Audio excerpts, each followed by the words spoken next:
Hello, friends. This is Ruthie. I think I know most of you, and Lama Cynthia has had an illness today, and she didn't feel like she could be present. So she's asked Kendra and I and all of us to continue the Monday mindfulness together. I want to check and see if there's anyone here who's here for the first time. I don't know that. I think we all have been here before. So I would love it, Kendra and others, if someone joins us that you don't recognize or is new, would you please, at the end of what I'm going to share, say something to that person or say something to Kendra and I so that we can welcome the person and make sure they know our ritual or our routine.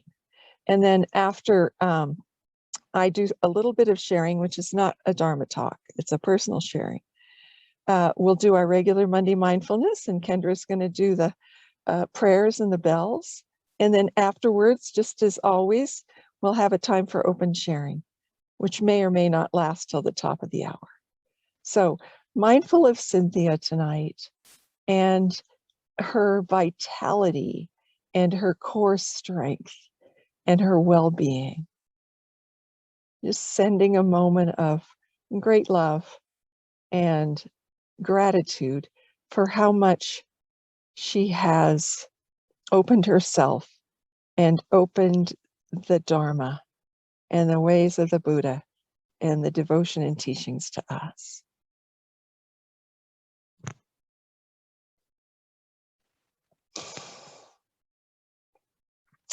I live now in northern New Mexico. I live 3 miles out of a small village named Chama. It's along the side of the Chama River, Rio Chama, which is beautiful. It's a lot more like a stream or a creek where I live.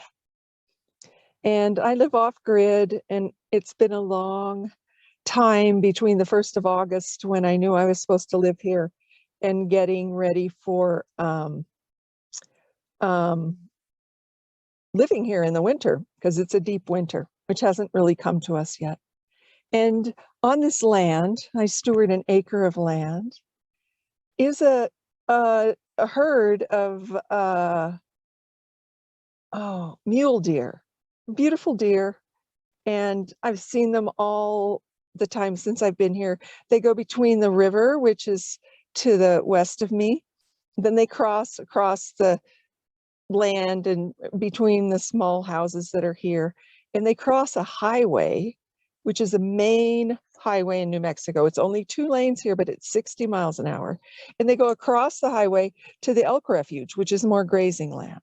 And we, the people, have interrupted their normal route of life and feeding with this road.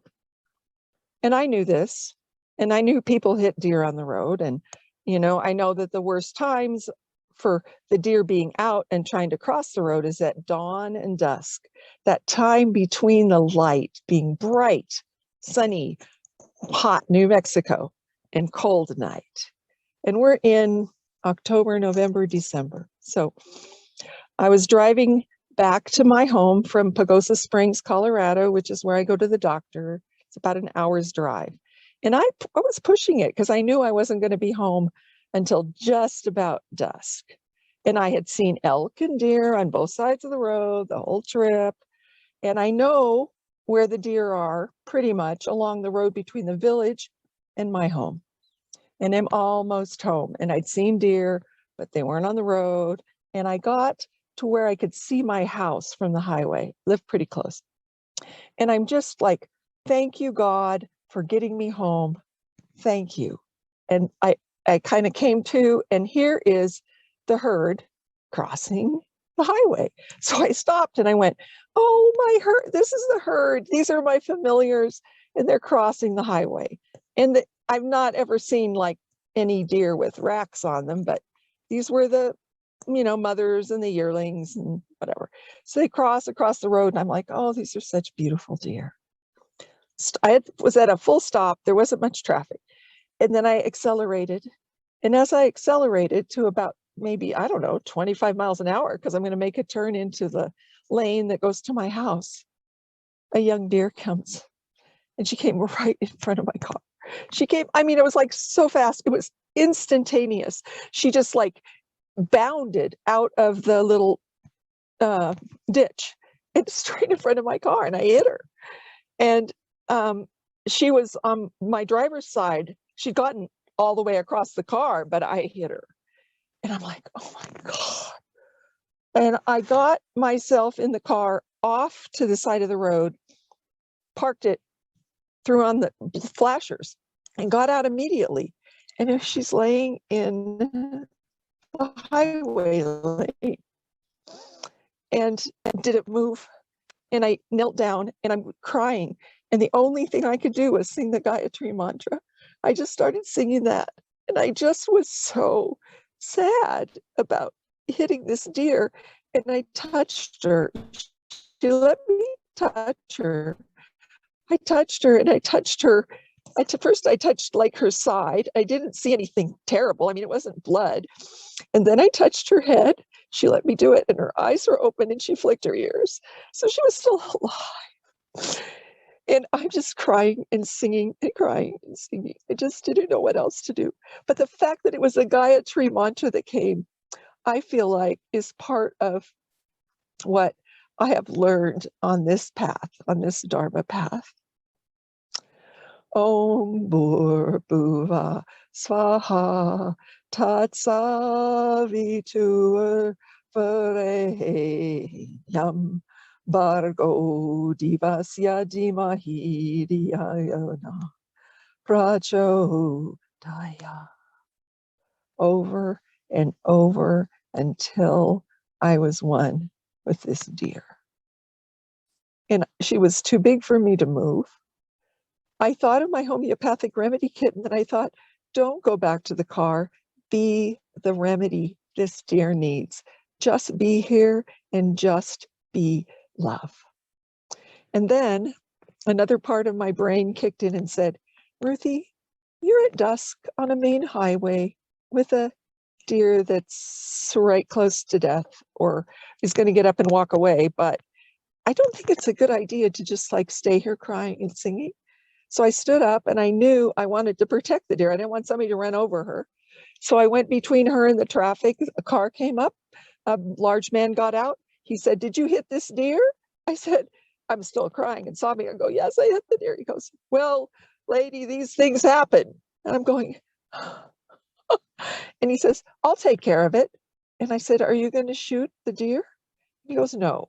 And he walks over to deer and he picks her up by all four legs, holds onto her hoofs, carries her over the side of the road, and lays her down in the rabbit brush. By this time, it's dark, and I am still crying. I've stopped singing. And he says, lady, are you all right? I'm more worried about you than that deer. And the deer didn't move. I mean, I couldn't see that the deer moved. And I said, no, I'm not all right. He said, well, do you want me to call a doctor? I said, I am a doctor. He goes, well, do you want me to call the police? I said, no. He says, well, you go get in your car, take it farther off the road, and you can sit in your car and get yourself together until you can drive. Where do you live? I go, right there. He goes, and so I didn't know what to do next. So I closed my eyes and I went into just the space that we are in meditation, because I knew I needed to calm down. And I knew that Divine Source was with me. And then I drove home and I lit a candle and I made an altar for deer. And I vowed to come back in the morning. And I left the candle burning. And I hoped that her herd would come back, or she would get up by some miracle, or something would happen like that. But I didn't know. I tried to sleep, and I did sleep. And when I got up in the morning, I went back and she was dead. So that's my story of young deer. And the Dharma lesson is that we are all connected in life, in suffering, and in death. I killed a large animal. That's the first time that's ever happened. I've never hunted. I've never had anything like this happen. So the lesson for me is just to go through it. Like, I was scared to go back and see her. Her back leg was broken. I'd hit her rump. There was an open wound. The animals were already starting to eat her body. And I thought,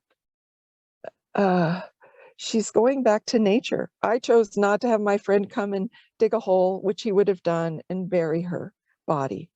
She was then eaten by other parts of life. I thought it would be like wolves and raccoons, or I don't know, large animals would be eating this deer. No, it was the birds. It was the birds. The magpies mostly ate the rest of the deer. And I came back every 2 or 3 days, and I had myself be with the deer's body. And I've learned a lot, you know. This wasn't a dead human body. This wasn't my daddy or a stillborn baby where I worked. This was a beautiful animal and one of my familiars. So the process after that happened was to ask the herd for forgiveness. And then the big lesson was to forgive myself. So, friends, I've moved to that place where I have forgiven myself, and I feel like the herd has forgiven me.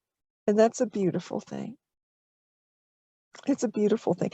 And they've been back, you know, they were back in near my house the next day. And I'm still a basket case. I'm still singing the Gayatri mantra. I'm still really sorry. But I can't change what happened other than saying, I'm not going to drive at night. You know, I'm not going to drive at dusk. I'm going to give myself a 4 o'clock curfew. I'm going to be home. So that's okay. I feel like I did the right thing in making that vow. So that's why it's dark. I'm sitting in my car. But the second story is about deer. On Tuesday morning, I found out that a very beloved man died. Misha Norland lived in yonder cot house in Devon, England. His calling was to become a homeopath, even though he wanted to be a filmmaker and make it big in Hollywood, where he had been on a visit. And he was called into homeopathy, and he's a very mystical kind of a guy, kind of a hippie fella in those days. And he not only became a homeopath, but he knew he had a calling to teach and a gift for teaching. So he founded a school of homeopathy that became very well known in the world. And he knew that in order to really serve, he had to be able to not only teach classes where he lived in his house to people who lived in England, but he had to outreach to the world. And he started the biggest school of homeopathy for distance learning. And so that's how I met him. I became a homeopath by studying at my little house in Alaska. I met him at seminars and clinical workshops. He was a wonderful man. And he died in his sleep on the night of November 26th. And I found this out, and I'm still in bed, and I'm really, really sad because I'd had a card ready to go to him for the holidays, and I hadn't sent it, and I hadn't called, and I hadn't emailed it. So I got rid of that guilt, and I sang the Gayatri mantra in my bed for him. And I asked that butter lamps be lit at the Sangha monastery that I am familiar with in southern New Mexico. And I got out of bed, and now I know it's light outside, and I slowly open up my shade. And there, like 8 feet from my house, is a stag deer, full rack, standing still, looking at me in my window. And I said, Amisha, he came so soon. I knew that there would be some sign from this beloved person that crossed through, but he came so soon. I haven't seen any stag deer here. I haven't seen any bucks at all. Apparently they live in a higher country and they come down to mate in October, but this is December. And so that's the second story about the deer. And I feel like the Dharma lesson there is again about life and death. We have what we have. We choose what we choose. We do what we do, but we don't know. Our days are numbered. And then after this passage happens between life and death, there is still life. There's still love. There's still choices, and there's still communication. And so that's a beautiful lesson. I don't know if it's in the center of the Buddhist precepts or not, but for me, it's part of my path and part of my deepening relationship with Tara Gaia, to live on this land in humility and trying to be a good steward and listening. And the deer, this herd, it's part of it. And I've been given the gift of an Indian summer here. So the deer haven't left. They'll be leaving once the big snows come, which I hear will happen sometime. Then they can't find enough browse and they move south. So for this time, for me in this place with this herd, I have been blessed. And I hope that there's something in what I have said that will help to inform our ability to be really present to the place where we are, to the creatures where we are, and to the hearts and love that we have inside of all of us. Blessed be. Alala ho.